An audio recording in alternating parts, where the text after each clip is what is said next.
Okay, so very good morning to all of you, dear friends. Namaste, good morning. It is a pleasure to invite all of you to this webinar, which is the ultimate webinar of 1 year celebration of Ministry of Education, Government of India. We have given 1 year program along with our partner university, Mahatma Gandhi Central University, Motihari, Bihar, and Mizoram Central University, Aizawl is the other partner. And of late, we have been giving another university, that is Tripura Central University, Agartala. And we have shared this among all our partner universities. Today, we have our Honorable Vice Chancellor of Mizoram University, Professor K.R.S. Sambasiva Garu, as our chief guest. Professor Manish Sharma, Chairperson of Department of Gandhian and Peace Studies in Punjab University, Chandigarh. And only a few words about Dr. Sharma. He was a brilliant student, first class, first gold medalist in MA in Gandhian and Peace Studies. He has a doctorate in Gandhian Studies. He has a book on non-violence. He has written so many articles, book chapters, and seminar papers on Gandhian peace studies, rural development, Panchayati Raj. Plus, he has been in charge of the Gandhi Bhawan in Punjab University as the honorary director. He is an enthusiast who has organized a large number of international, national, and state level functions, seminars, webinars, and he is kind enough to give a talk on today's double meeting. Double meeting in the sense, tomorrow, because of Sunday and some constraints, our university celebrating Gandhi's birthday on the eve of that, plus International Day of Non-Violence, that is tomorrow.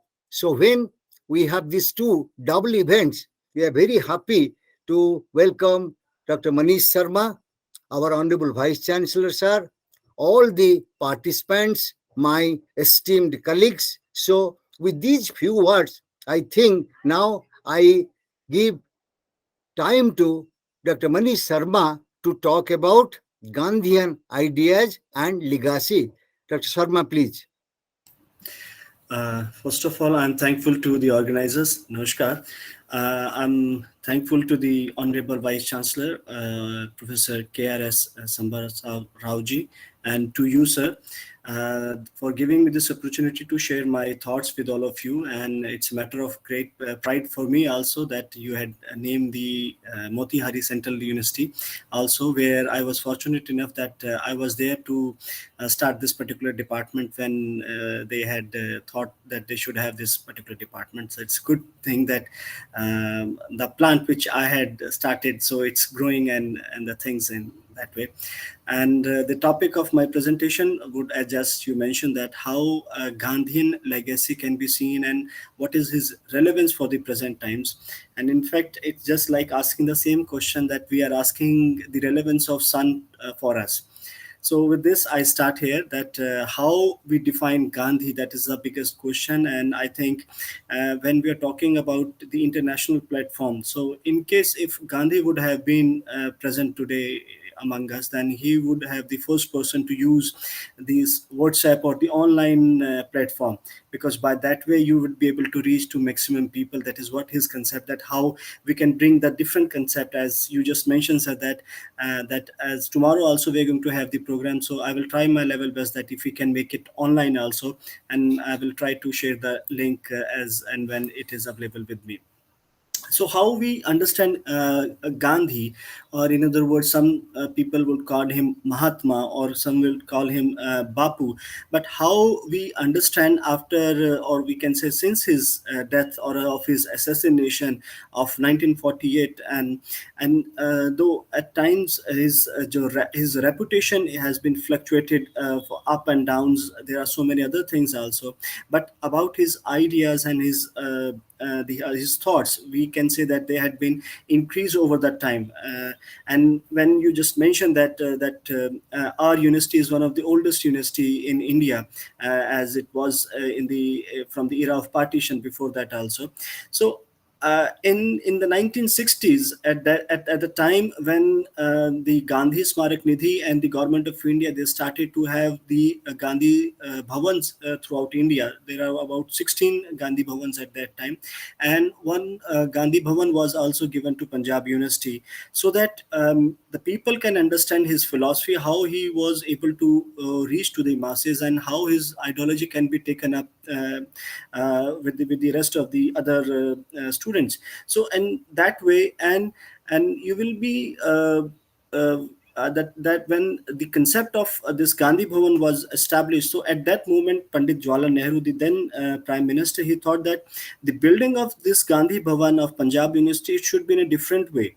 If you see the image, as Professor Srinibas ji had been to our campus also, so it is in the form of lotus, and lotus is a form of is a symbol of peace. So how we can bring the different things into the philosophy and the teaching of Mahatma Gandhi, that was his idea, and how we can take those things into, or his legacy into that way. So in coming back to the thing that in case if you want to say that Gandhi has been termed as a spiritual leader to some, and to some people he is known as saintly figure also, but some other people they talk him that he is a great pacifist also.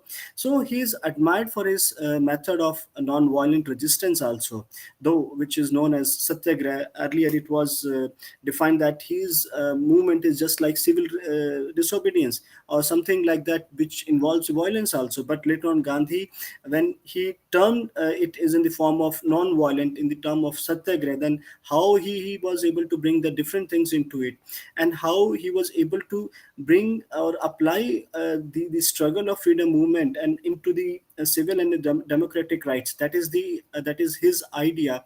And moreover, I would like to share one thing, that Gandhi never mentioned that satyagraha, non-violence, or these things were given by him. He said that these truth and non-violence are as old as the hills. I have nothing new to teach the world. I'm just redefining them in a different way only, or telling you in a different way only. That is his is a different ideology. So how we are able to see him, or in the form of champion of national liberation, which provided him or provided us a different kind of means of how we can fight with this colonial rule.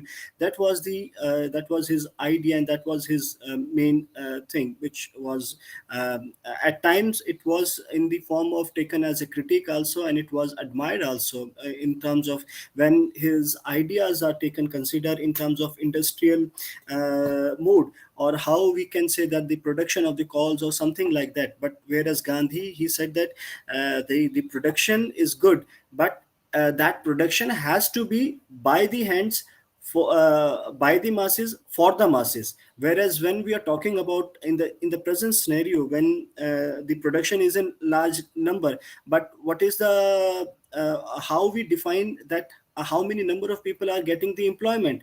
His idea was to provide the employment opportunity to maximum, whereas we are still lacking in those terms. I will be coming to this point later on also. But my point which I would like to highlight here, that how we can bring or how we can understand him, that is the biggest challenge for us right now. And his ideas, his legacy, which are which if we try to dig up all such things, so there are some misconceptions about Mahatma Gandhi also. But and I think I would say that though I am into this Gandhian and peace studies since 1990, I'm still not able to understand many of his points. I'm eager to know more about Gandhi, as he just mentioned that one message is for the humanity, that my life is my message. And as we are celebrating his the birthday, which is tomorrow, but we generally have it in the form of 1 week celebration. So yesterday we had one program where we had invited the students from the colleges and from the university department, from different departments, that what do you know, or how much knowledge you are having about his autobiography, his famous autobiography, which is one of the best selling book throughout the world. So I was shocked to know that many of the students, they were not aware about many of his facts, and that how he would try to bring out his different personality in front of the masses. So we need to revisit to his writings. And to understand Gandhi, so we have to see from his childhood, his youth phase, his phase in London, when he from London, when he went back to India, and which was a totally failure for him.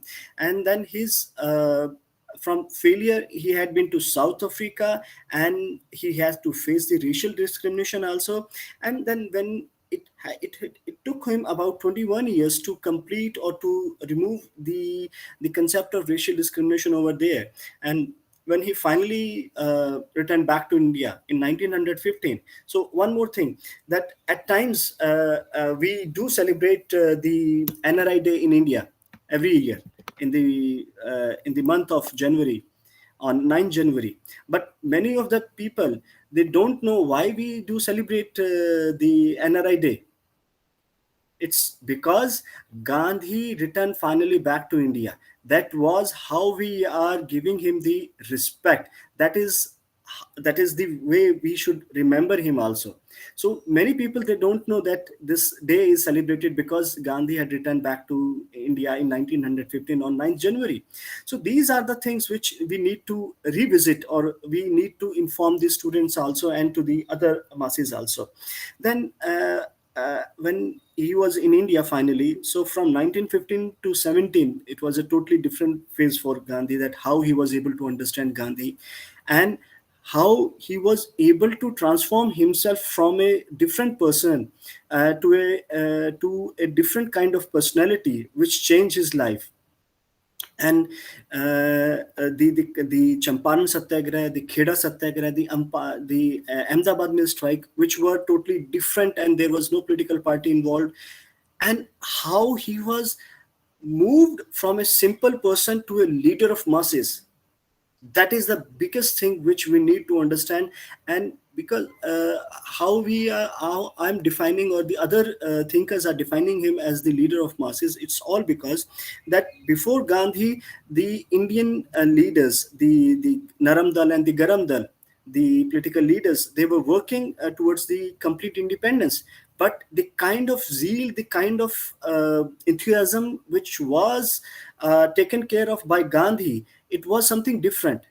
And the lessons learned from these three individual satyagrahas of Gandhi, that is the Champaran, the Kheda, and the Ahmedabad mill strike. So people were able to understand, and they were able to know now it's real time, and we should follow him. And the kind of the movements he started, like the non-cooperation movement, where he not only involved the only one or two particular communities, but he tried to involve each and every individual.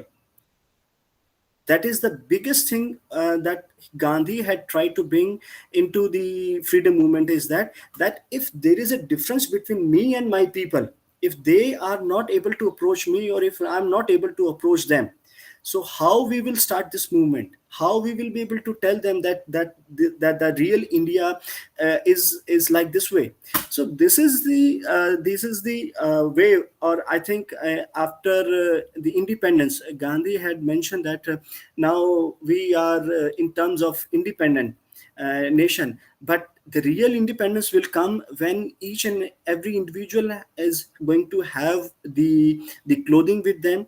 They have the basic things like roti, kapda, and makan. So unless and until if my people are not going to have it, so I'm not going to wear the other clothes. So you can see that from 1915 to 1948, he was having the same kind of clothing, the same kind of khaddar, the same kind of handmade cotton. So This is the real identity of him, that he wanted that after independence the Congress party should be dismantled into Lok Seva Sangh, so that the people be approachable, and the leaders should also be approachable, and the leaders should go directly towards the people to understand their problems, to understand their grievances. And in case what we are doing right now, that the poor masses, they have to approach the politicians. So this is the irony, that which we were not able to understand real Gandhi so far. Then after that, I would like to emphasize on the civil disobedience movement, and then the Quit India movement. That here Gandhi, or in fact, I take back you to the non-cooperation movement also, where because of the certain reasons, that not only, in fact, when we are talking about Gandhi, that Gandhi at times is termed as not a good fellow in Punjab, whereas the real story is something different. In fact, during the Jallianwala Bagh massacre, it's all because of that reason that Gandhi involved that particular thing also into the non-cooperation movement and the Khilafat issue of the Muslims. So Gandhi always wanted that if these the brothers of a particular family, whether they are Hindu, Muslim, or Sikh, or anyone, if they are separate, so then our real independence will not be achievable. How we will be able to achieve it? It's only when all the brothers are together. I'm going to take you back to my own departmental function, in which we had asked the students to the school children to do the on the spot painting competition. So they were, when I was asking them to which particular topic you want to do in this particular on the spot painting, they said that we know that it is Gandhi birthday, so it should be the 2nd October, freedom movement, Ek Bharat, yeah, Swachh Bharat, something like that. Then I asked them, it was from 10 to 17 years age group, so that I asked them that let it be Hum Sab Ek Hai topic. How we can bring the different kind of things, and the kind of photographs which were or the painting which were created by them, it was marvelous. And some newspaper people, they said that can we take them? I said no, you have to wait for some time. So coming back to that point, so Gandhi always emphasized that how we can bring and and one more thing, the most important factor, I think, sir, you had also started with this, with that how we utilize our time, how punctual we are with that. So once Gandhi said that if I'm 5 minutes late, it means my independence will delay for 5 minutes. So that is the goodness we have to understand, and the kind of things which Gandhi wanted, that how we can bring the different kind of things. And I would like to bring one more thing here, which is very, very important, that the sustainable development goals. I think we are talking about in from 2015 onwards about those things, and about 80s we started about the sustainable development growth also.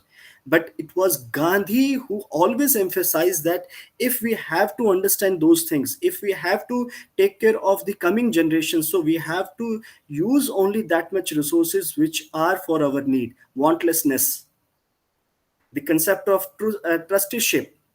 So that is what really wanted, I think, K.C. Kumarappa and the other people, they were able to understand him. And I think Nobel laureate, our economist, so he was able to understand that the real Gandhi is still we can still live with him, and his philosophy is still visible for us, and we can understand him. And one other important factor, that the kind of vision he was having, you will if you will be able to surprise to know that the last signed document of Gandhi before his assassination of 30th January 1948, it was on Panchayat Raj. And that thing we were able to introduce in our 73rd Amendment Act of 1992. So the kind of vision he was having, the kind of involvement, because at times we are just right now we are talking about the pyramid structure, that the things have to come from the upper side and they will be applicable to the downside. So there the down people, they don't have the saying into that, whereas Gandhi always believed that it has to be the oceanic circle. so that each and everyone should know each other, each and everyone should know the needs of the other. So that is the real Gandhi we have to understand, and his legacy is, I think, it lies into all such things, that how we define Gandhi and the kind of other things. And the other issue, which is very much important here, is that if we have to understand his legacy, his writings. He always emphasized that kindly take my latest writings. Whatever I'm saying today, I am more near to the truth. Whatever I said yesterday, I may be wrong, because I might not have come across that kind of knowledge. So the kindly take my latest writings. But only for one particular book, his first book of Hind Swaraj, which was written in 1909. It was with regard to his conversation with himself. It is a way of asking the question and giving the reply also.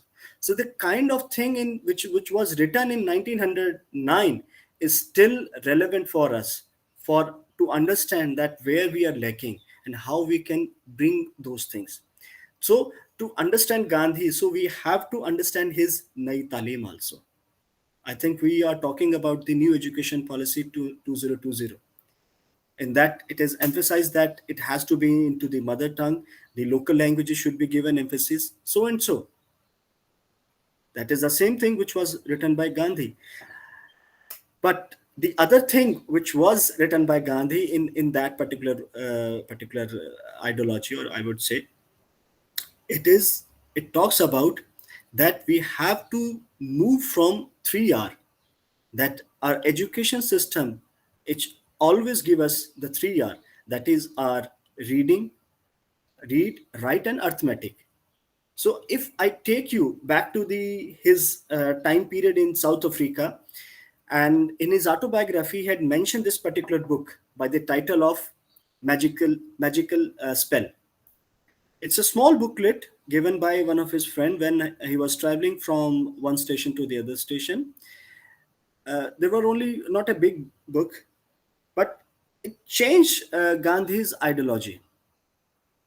He was a very much, I would say, he was living in a very posh area, having so many things with him. But that particular book of John Ruskin, Unto This Last, it changed his life, and there were only three principles into it. The good of an individual is good of all. That Gandhi said it. I was aware about this fact, and all my religious textbooks and other things, they always let me know about these things. Second, everyone has the right to earn their livelihood from their earnings, or where in which way profession you are, so you have the right to earn your livelihood. He said that I was aware. The third one, the life of the tiller of the soil is the life worth living. That is the most important thing which really changed Gandhi. And that's how the first settlement, his first ashram, Phoenix settlement, it was established because of that particular book. So these things, that if we have to understand Gandhi, that's what I was telling you in the very beginning, that how we understand Gandhi, that we have to understand his childhood, his child psychology, later on his youth, and later on the other phases. So Gandhi evolved according to the time, according to the conditions. He is not a tailor-made gentleman or something like that. Otherwise, I would just share one thing, that when Gandhi was in London for the first time to do his law degree, at that moment, he used to spend 1 hour in front of the mirror. But it was Mr. Graham Bell's father's book on education, which ring the bell on his ear, that now it's time that you have to go back to your thing, that you are not here to become an English gentleman, but now you have to study hard. So that is the thing, or I would say that is the real Gandhi started, and that's how he changed himself. And why we I used one point in the very beginning about Gandhi was not into into the favor of big industrialization. It's because of certain reasons. We all know that Gandhi and Nehru both of them, they spent their good time period in London, but their ideology is totally different in terms of their thinking about the industrialization. Because when Gandhi was in London for his law degree, he was able to see the poor families of the industry, where in case if the strike is going to be there, so how the families will be able to survive. So he was able to understand, and moreover, how we can bring them into the life in case if they don't have the other earnings with them. So that thing he changed into the concept of constructive program later on when he was in South Africa, not in South Africa but India, when the Ahmedabad mill strike was going on. So there are different points which have to reconnect with each other. And there Gandhi, when the people, the laborers, they were on strike, so he said that the laborers are on strike, and how they will be able to, their families are going to face the consequences. So at that moment he thought of the constructive program, that apart from that particular work, if they are not going to earn something, so we must provide them something else. So at that moment he used them in the building of the Sabarmati ashram. So these are the some of the things which was taken care of Gandhi from time to time. And how you put yourself into others' shoes, anekavad in Jainism, that is his way, or how you speak and how your balanced approach is there, that he learned from Buddhism and Jainism. So if we have to understand Gandhi, so generally, if you are going to attend the 2nd October or 30th January program at Gandhi Smriti or Dasham Smriti at New Delhi, so they would be going to have the all religious prayer meetings. It's all because of Gandhi, that he always emphasized that I had learned something from some other place. I had learned these things from these particular religious things. And every religion, they talk about the same thing, that all human beings are equal. There is no discrimination between each and the downtrodden and the haves and have nots, something like that. So if we have to understand and his legacy, then we have to understand his viewpoint in a way where, in other words, I would say, then when we are floating in a swimming pool, we have to be on a zero balance, so that we should leave aside our negativity, leave aside everything, and that is how we will be able to understand Gandhi in a different way. The other issue which can be taken care of here is that his involvement and his taking care of each and everyone into his movements. For example, women. Many people, they think about, or I would come as I had touched one point of Punjab point also, so I would come back to the thing which was taken in terms of not taken in a good way with Bhagat Singh and other thing. But coming back to the point of women, at this particular point, I would like to mention here that Gandhi was very much in I would say that he admired his mother very much, and because of that, before going to London for the law degree, he has to take 3 vows, that he will not touch women, he will not eat meat, and he will not drink wine, or something like that. So because of the compulsion, he has to give these 3 vows to his mother. But later on he realized, and when he was able to understand the concept of these 3 vows, he was able to say, yes, now this is my it's not that now I became a vegetarian, not by compulsion but by faith. And later on there was a conflict between him and his wife, and at that particular moment, Gandhi mentioned in his autobiography that I learned the lesson of non-violence from my wife. It is something like that. That in the ashram which was established by Gandhi, it was a rule that whosoever is coming to the ashram, so they have to clean the chamber pots by themselves, or they have to take the help of someone. So when a particular correspondent from a particular newspaper who had played a very important role in his life in civil disobedience movement also and later on also, so he was coming with his driver, and he was so-called untouchable, and he was not able to clean it. And Gandhi later on asked his wife that you have to clean it. So they had an argument over this, that this is not my work and he has to do it himself. So at that moment they had an argument, and Gandhi was totally against this, and he just throw her out of the ashram.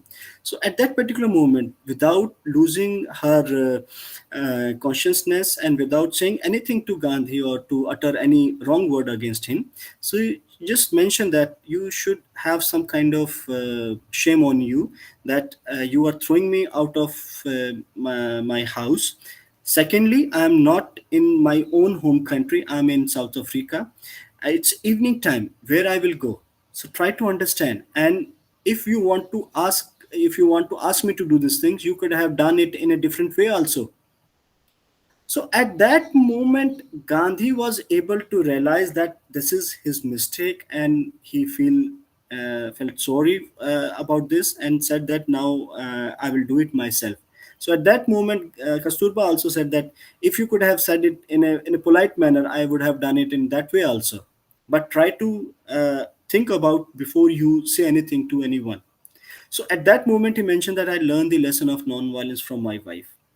So these are some of the few points where Gandhi always emphasized that I try to learn from so many people, that I want to learn. And that's what he said, that whatever I'm saying today, it's more nearer towards the truth. So how we use those points into his legacy and his ideology and his relevance, these are the very much important factor. And same way, if we say that how we use our means and ends, for Gandhi, there is no differentiation between means and ends. The my means would be pure, and I will try to use the pure means to achieve my end. I will not take care of my end. The end will take care of itself. And I would like to mention one point here about President Nixon. He was involved in the Watergate scandal. And he mentioned that I tried to use the bad means to achieve a good end. So that is what Gandhi always emphasized, that in case if you are doing something wrong, so you have to face the consequences. So that is the other thing which correlates with his ideology on duties and rights. That is the most important factor, I think, in the present scenario. Most of us, including myself, I would like to say, and I admit it, that at times we always say that this is my right, that I need this right. But what about our duty? We are not performing our duty in the right manner, then why we are asking for our rights? That is what Gandhi always emphasized, that if you take care of your duty, your rights will come to yourself, to you. You need not to run after your rights. So that is what Gandhi emphasized on these things, and we have to learn from him also. The coming back to the point of Punjab. So Punjab was very much near to Gandhi, and Gandhi always emphasized that whatever I had tried to learn from Punjab, it's marvelous. And when after the Jallianwala Bagh massacre, he tried to move to Punjab also to see the families of the people who were assassinated, and he emphasized that we have to bring out some kind of different mechanism. But he was stopped before he reached to that particular place. And moreover, the first group which was targeted in the civil disobedience movement in the salt satyagraha, or known as Dandi March also. In fact, at Dharsarwa depot, when they were going for the agitation as a peaceful agitation, so at that particular moment, the first group, it was from Punjab, they were the Sikh Nihangs. So we can still see that the Punjab has a very important part and parcel of Gandhi, whereas some other people, it's all because that when the Bhagat Singh was given the final notion that he has to be hanged, at that moment Gandhi said that he is capable of handing his case without any my support. And secondly, what he had done, it is also act of non-violence, because when he was throwing the bomb, it was not on any individual, it was a totally empty space. He was there to show that in case if you can do these things, we can also do the same kind of, but we are not replying you in the same kind of manner in which atrocities you are doing on us. So we have to understand these things also, that how at times Gandhi Gandhian legacy is used in terms of I would say for someone's personal gains, and to get the limelight also. For example, I would not name any particular ideology or personality. The person, or the I would say the personality, had abused Gandhi. The personality was not known to anyone. The personality was got the limelight and into the politics. CM also, and so many other things. I will not. It's a different thing. But if we use him, then use it in a different way. The other issue which I would like to, which we can say his legacy or his relevance can be termed in terms of how we see Gandhi in terms of globalization. Gandhi said globalization is just like a wind, and you should keep open your windows of the house open.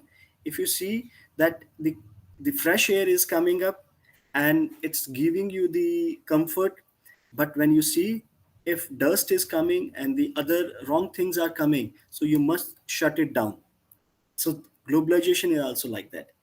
And the other thing which can be correlated here, that Gandhi always emphasized that in case if we are not capable of producing anything, then at the first moment we should ask the other to give us that particular technology or the kind of help, but you must understand how they are manufacturing it, so that next time the you should manufacture it yourself, though the end product may not be in the right direction or might not be of the same kind of thing of the good quality, but you will be able to enjoy it and you will be able to say that it belongs to you. That is what always Gandhi emphasized, that the 3R, the read, write, and arithmetic. I was not able to complete that point at that moment. So the 3R should be replaced with 3H, but I would like to H the fourth H also, that is your hand, in case if you are not going to get the employment these hands, specifically for the Asia Pacific, I would like to say, where the population is too much. So if you are not getting the employment, so you will turn to negativity and you will try to use the shortcut methods also, like मेरी साड़ी उसके साड़ी से सफेद क्यों नहीं है. If he is going to have the car, so why I'm not going to have it? So these shortcut terms will lead you to the negativity. The other is your head.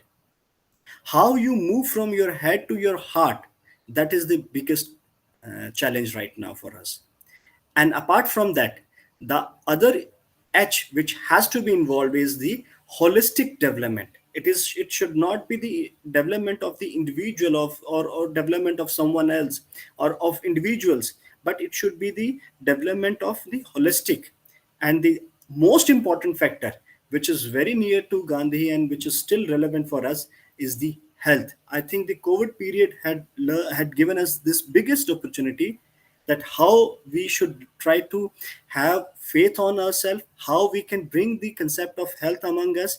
That is, I think, is one of the famous book, Key to Health, is very much important here. So you can see what I had just earlier used the words, his vision and how he was thinking, that how we can bring those issues into all such things. And and you will be able to, you all must know that during Gandhi's time period also in 1920, so there was a concept of swine flu. It's similar to corona, but at that moment Gandhi was more or less silent because of his appendix operation and the other issue also. So because of that, he was able to concentrate on some other issues, and he was able to bring out the issue with regard to health. And the I think with that, I think I can touch up one more point, is the concept of celibacy, the brahmacharya. So some people would say that to some extent it should be, or they can term it in terms of the control on sensual pleasures. No, Gandhi always emphasized that in case if you have to follow the concept of brahmacharya, then you have to control on your thoughts, you have to control on your palate, you have to control on your tongue, and you have to control on your each and everything. Tol mol ke bol. That is his way, we can say that in Hindi also. But how we can bring those things, that is the issue. If we control, I think our former prime ministers also talk about that, that the brahmacharya, or the kind of control on ourselves, is basically how we control our food habits also, how we use those resources which are for our requirement. Like they always used to say that use only that food which is you can finish. If you are still feel hungry, you can take more food. But what we feel like that, if we see if we are going to a particular party, we used to have each and everything in different corners and make the pile of the things, and later on we are not able to digest that, or may not be able to finish it, and we just throw it. So for what thing we are talking about? So that is what we have to think about, all such thing, and the other issues which are still relevant. And I think one more point which I would like to highlight here, I think with that, after that I can take up the question and answer also, that do you want to take each and every one together, or for particular cause only? And one more thing, which is very much relevant, I think, according to me, is that do we consider other as our enemy, or it is all because of difference of opinion? When we are talking about the conflict resolution mechanism, so Gandhi always emphasized that in South Africa also, when he had started with his newspaper of Indian opinion, and then later on in India also, and in other writings also, he always emphasized that I'm having a different kind of opinion or difference of thoughts because of these particular points. And he always let them know, the Britishers, that because of these reasons I am having a different kind of opinion. But in case if you want to correct yourself, you please do it, or in case if I am wrong, then kindly let me know. And whereas in the present times, what we do, before telling the other, we just start with the violent means. So that is what Gandhi was very much the Britishers were not able to put him behind the bars many times, because they were know that he is writing the right thing, and they can't take him in that way. The Britishers also always emphasize him as one of the very good leader, who's far from excellence. And that what Gandhi had difference of opinion with General Must also. But before leaving South Africa, Gandhi offered him his handmade chappals to him as mark of respect to General Must before returning back to India. Later on, General Must has to return them to Gandhi and said that, sir, my stature is not that big, and you should give someone else to these, so that who is of that stature, so you must give it to him. So that is the idea of, and the kind of stature Gandhi was having. And one more thing, Gandhi was very much ill in Aga Khan Palace. So at that time, the Britishers were able to bring the Chandan ki lakdiyan, which we use as last rites, but only a small piece. but they were having the piles of chandan ki lakdi, but they were used for kasturba at that moment. And when Lord Mountbatten was about to come to India in on March 1914-7, so at that moment the Britishers had said, "Don't see in the eyes of Gandhi, otherwise he will hypnotize you." But when Mountbatten was able to meet Gandhi, so he said that he's one of the most remarkable person I was able to meet. And if you see the history of Mountbatten, also the kind of personality he was having, and the kind of knowledge he was having, and if you see him from way back to his coming to in the British era, and later on after independence also, when he had gone back to London, he was having the royal lineage also, and the kind of arguments and the kind of support he was having, he was giving to the king and the queen also. So we have to see those things, and Gandhi was one of the finest person, I think, which still relevant, and I think it's going to come also. So that's what I feel like that I can say something about Gandhi. So I request if any question is for me to answer. So Yeah. I would have to. Yes, Okay, sir. okay. Thank you, Dr. Sharma. Yes, sir. I take a quote from your last speech that you Ji. told that the British people told Lord Mountbatten, don't look into the eyes of Gandhi, will mesmerize you. Yes. Same thing from our side. Ji. We didn't want to look at your eyes because, no, Dr. Sharma, let me admit, we have had scores of meetings on Gandhian ideas in this university, online and offline. Yours is one of the best possible speeches. I can vouch for that. So the formal vote of Privilege is thanks mine, will sir. follow. Thank you, sir. But within such a short span, you covered everything. And let me also admit that with every 5 minutes of your speech, my presidential speech got shortened because the point I wanted to talk, with every 5 minutes, you covered everything. So maybe one sentence is left out, which I can talk as my Yes, sir. Please. speech. But Yeah, before that, please. and I have got many questions with me from participants. They have given to me in WhatsApp.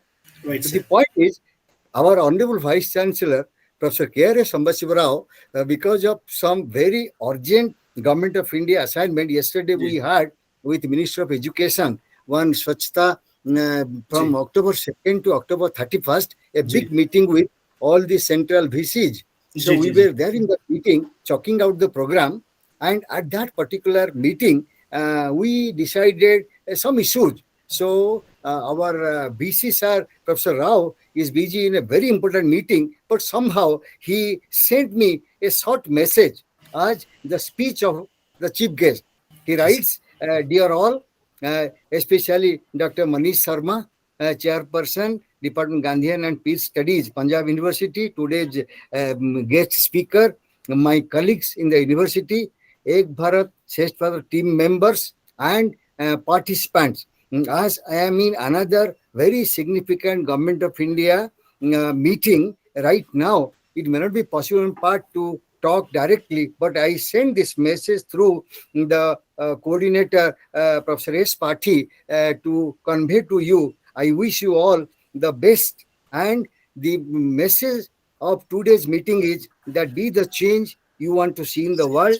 Let us imbibe the spirit of Gandhi and Gandhiji in our day-to-day life so that we can take the best of Gandhi forward. Regards, KRA Sambasiva Rao, Vice Chancellor, Mizoram University.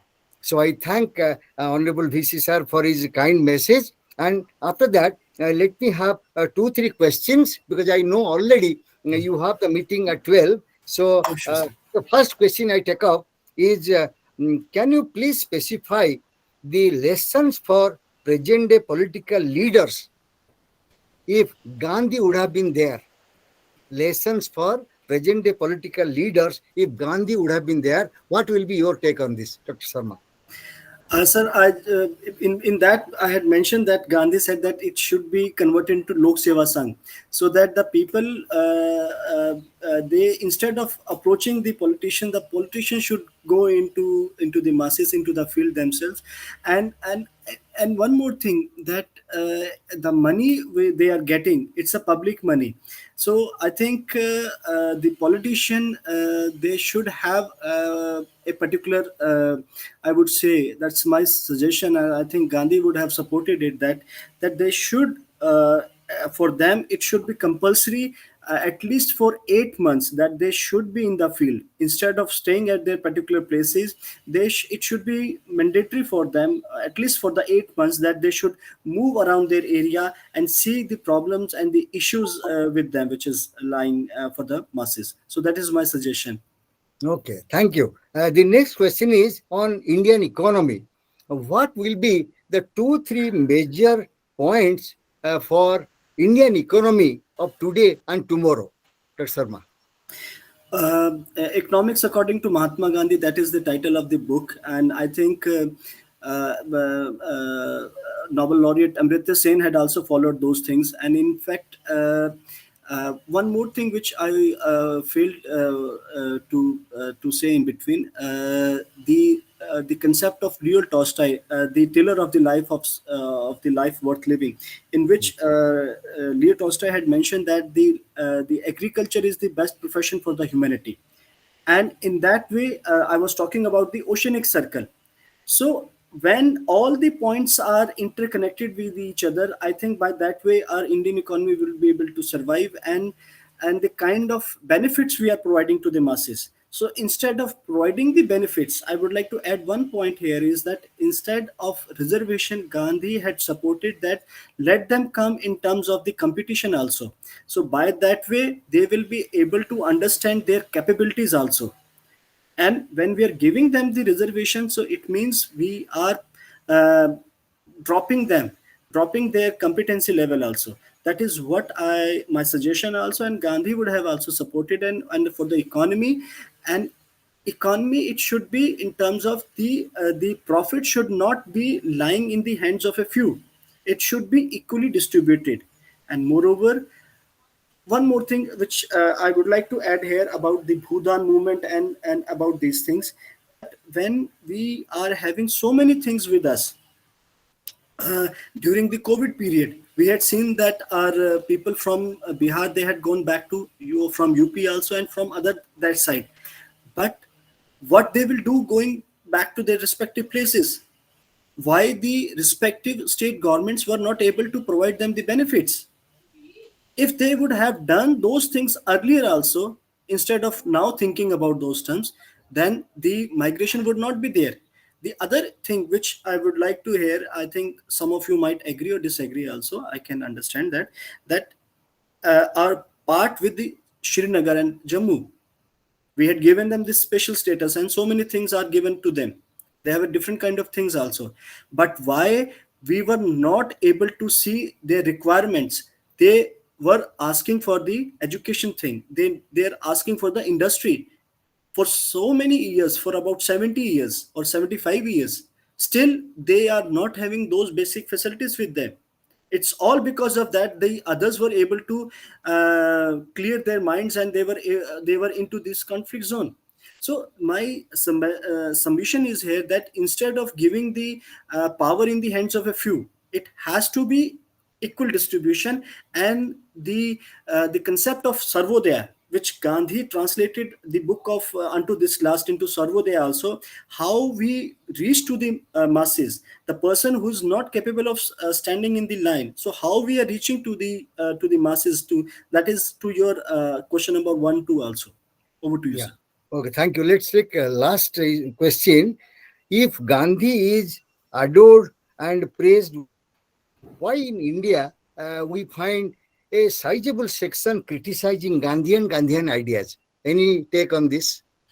I had mentioned in between one thing, but there are certain points. I think we have to understand that at times Nehru also criticized Gandhi, that when you are going to the fast, it means you are pressurizing us to accept your voice. But to Gandhi, when I'm going on to the fast, it is not to pressurize the other, but to purify my own soul.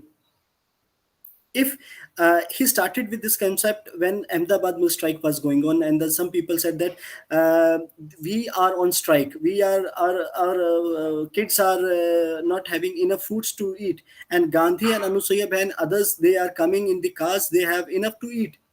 So those, that moment Gandhi said that in case if they are living in those conditions, and why Gandhi turned himself into only one dhoti, because he was able to see when a poor woman was having only one dhoti, and she was washing one dhoti half portion, and later on going into the shed and coming back with the other side and then washing it. So he said that in case if these people are not having enough clothes, and then why should I? So these are the things which need to be taken care of. Thank you. I think Professor Mohanty has Yes, sir. something to say. Professor Mohanty, please. Please unmute yourself. Yes. Yes. Thank you, Chairman, sir. Thank you, Professor Manish. Actually, I have heard several lectures, and my joining your program today has been more fruitful, advantageous than earlier ones, by way of appreciation. Thank you, And sir. appreciation is not from mouth, from the core of heart. Thank you, sir. In the sense that each statement and the point that you made were duly corroborated with anecdotes, examples, statements, and your answers to the questions were so fitting that probably we have got the right person for the right occasion. And thanks to Professor Pathi sir for having located you to enlighten us. Then coming to the question, actually, all these things that we are talking about Gandhi in terms of praises and appreciation, there is a point for deliberation that how do the Eurocentric intellectuals carry forward their arguments as anti-colonialist critic,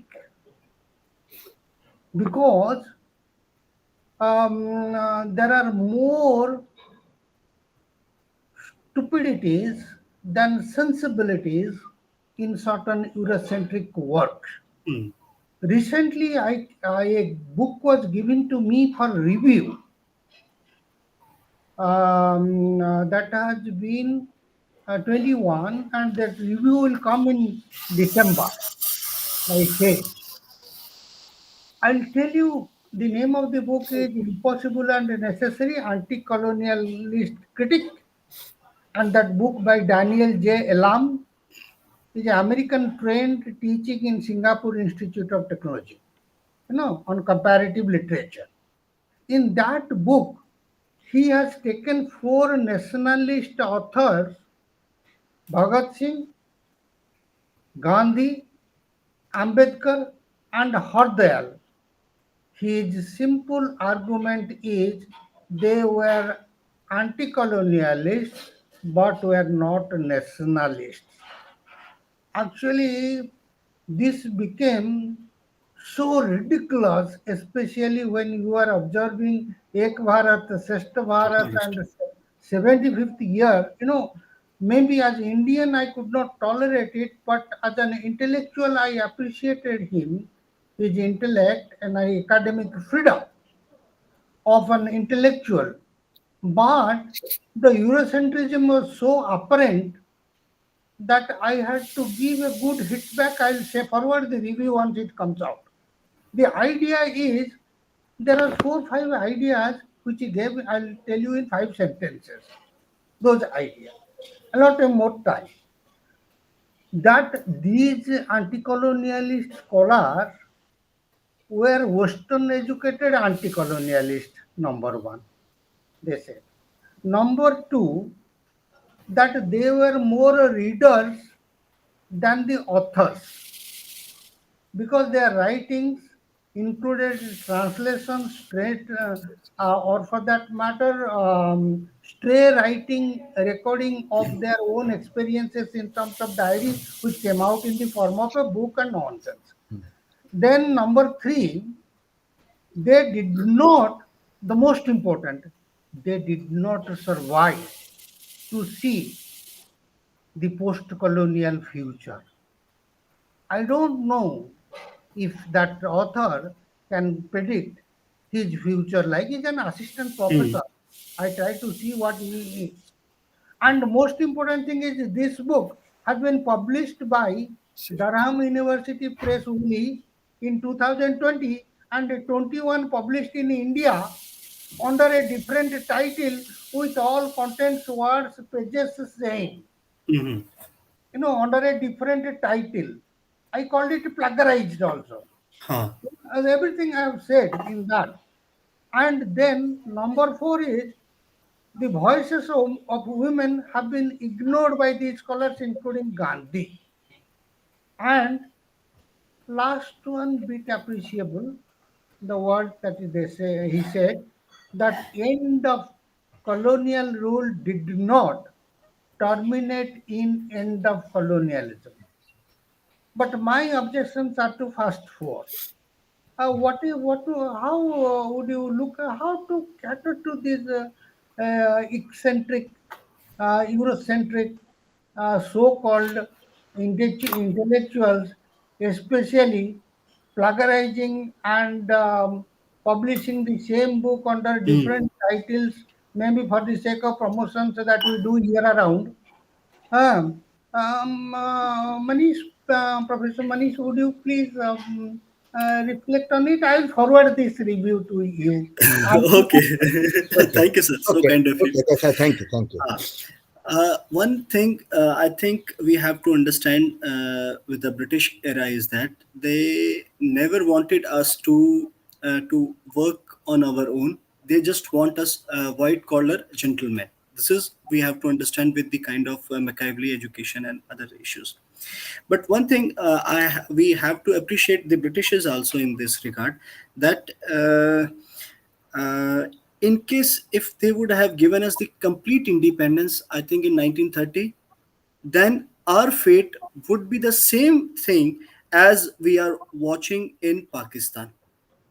Because our in India, still we are lacking the good leaders. Our homes are just like small nurseries where we are not giving the many of us are not giving the opportunities to rise the others or to give the option of taking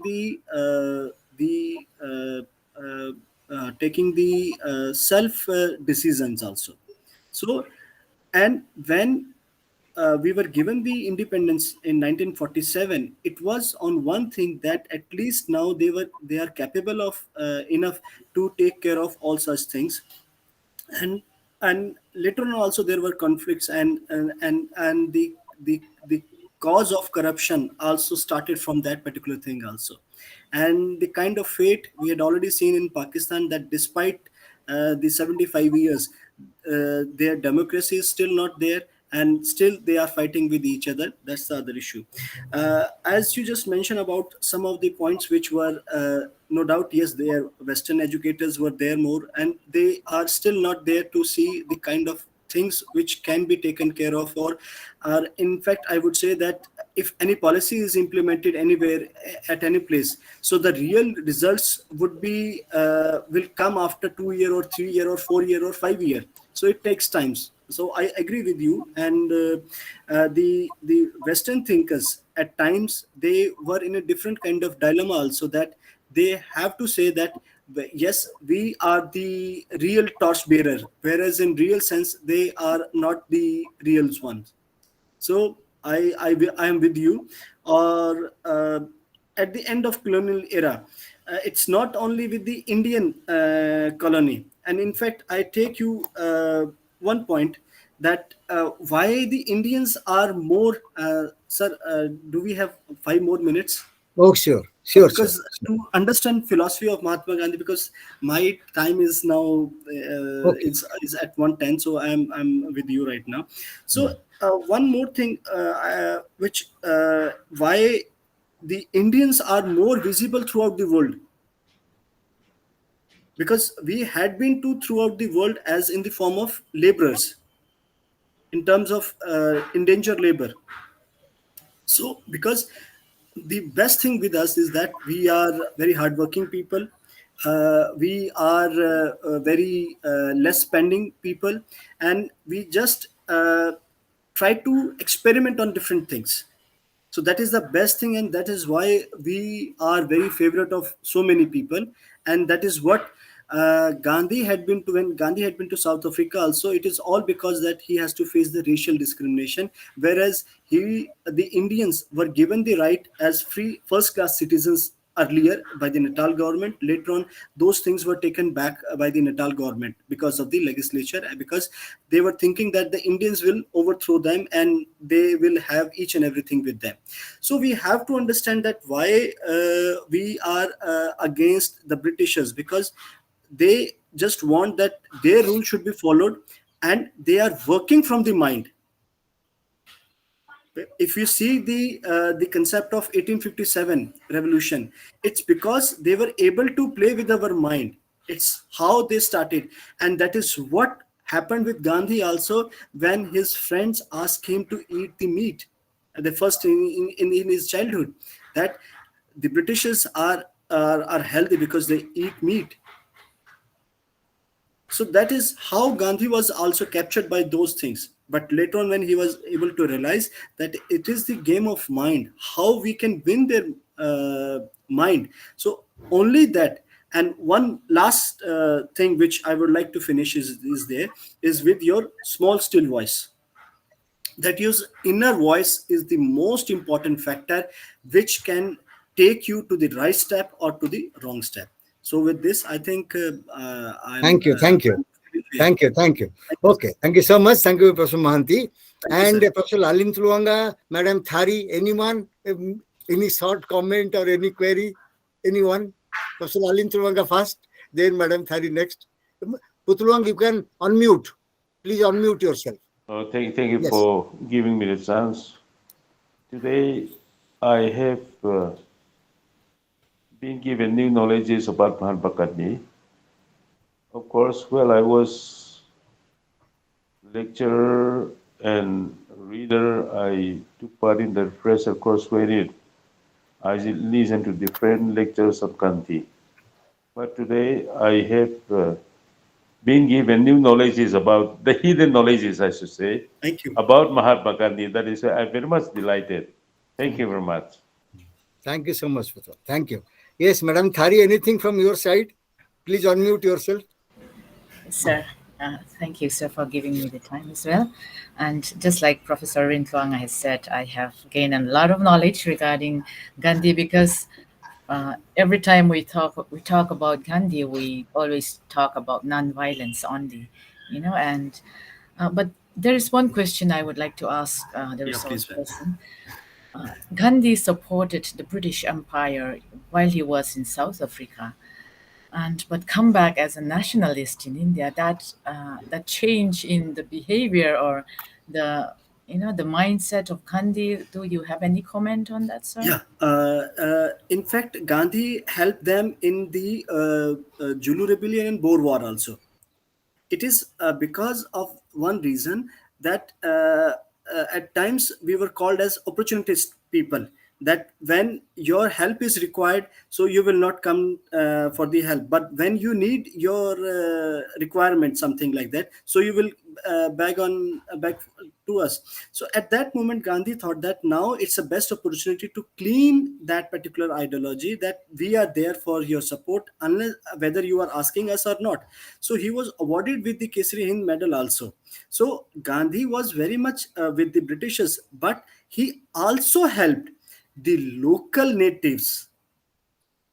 So it is not only that he helped the Britishers, but he helped the local masses also. That is, that the kind of difference between the we have to differentiate here. So how we take care of each and every individual, that how you became the darling of everyone. So that is the thing for Gandhi, that he always emphasized that I have to reach to everyone, whether they belong to me or not.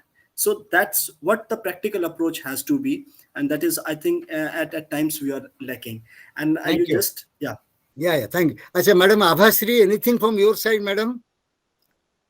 I can only say that thank you very much, because what I have gained within this short span of time is really refreshing all my reading, what I have read about him, and also that I can say that it's not the informative levels, application and evaluative level. That is really good thing we want to give to this our student, and we can analyze the things, evaluate the things, and justification is really mind blowing for me. Thank you so very much, Thank sir. you. Thank you so much.